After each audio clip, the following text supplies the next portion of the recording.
জলাভূমি বুঝিয়ে বাড়ি তৈরি করা হয়েছিল, অর্থাৎ জমির চরিত্র বদল করা হয়েছিল। সে বাড়ি তো বেআইনি। তো এবার সেই বেআইনি বহুতল সেই বেআইনি বাড়ি ভাঙা হলো। আমার সঙ্গে রয়েছেন প্রতিনিধি অর্পণ। নরেন্দ্রপুরের এই বাড়িটি নিয়ে বহুদিন ধরেই চর্চা ছিল যে এই বাড়িটি বেআইনিভাবে তৈরি করা হয়েছে, বাড়িটি ভাঙতে হবে। তো তোমার কাছ থেকে একটু ডিটেলে জানবো যে কখন এই প্রক্রিয়া শুরু হলো এবং কে কি বলছেন। দেখো, বৃহস্পতিবার সকাল থেকেই প্রশাসনের তরফ থেকে তৎপরতা লক্ষ্য করা যায়। নরেন্দ্রপুর থানার বিশাল পুলিশ বাহিনী, সোনারপুর বিডিও এবং তার সঙ্গে এলাকার যারা জনপ্রতিনিধি রয়েছেন তারা সবাই উপস্থিত হন সকালে, এবং 10টার পর থেকেই এই বাড়ি ভাঙার কাজ শুরু করা হয়েছে। যেটা অভিযোগ, হাইকোর্টে এই অভিযোগ করা হয় যে এই বাড়িটি জলাভূমির ওপরে তৈরি করা হয়েছে কোনো অনুমোদন ছাড়াই।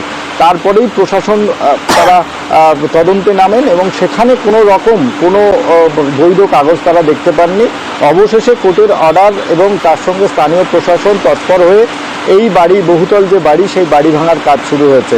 এবং এই বাড়ি কনস্ট্রাকশন কোম্পানি তিনি বানাচ্ছিলেন এবং এই বাড়ি তৈরির জন্য ন্যূনতম যে পারমিশন লাগে সেই পারমিশন পর্যন্ত নেওয়া হয়নি।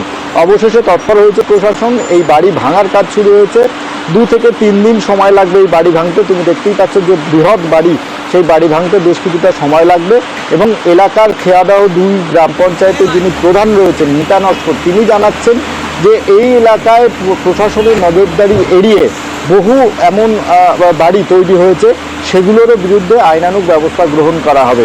তবে এই বাড়ি কিভাবে একটা বাড়ি ভেঙে দৃষ্টান্ত তৈরি করা হলো, অন্তত বেআইনিভাবে এরকম নির্মাণ যদি আর কেউ করার কথা ভেবে থাকেন বা করেও থাকেন, তাহলে তারা নিজেরাই এবার সারেন্ডার করবেন যে এই বাড়ি বেআইনিভাবে তৈরি করা হয়েছে নির্মাণ, বা ভবিষ্যতে যদি কেউ করতে চান তাহলে তারাও সতর্ক হয়ে যাবেন।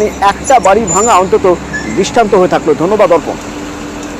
ইলিগাল কনস্ট্রাকশন হয়েছিল এই জায়গাটা, যার তিনি হাইকোর্টে কেস করেছিলেন যে ওনার জায়গায় কেউ অবৈধভাবে একটা বাড়ি বানিয়ে দিয়েছে। কোর্টের অর্ডার অনুযায়ী এটা ভাঙা চলছে।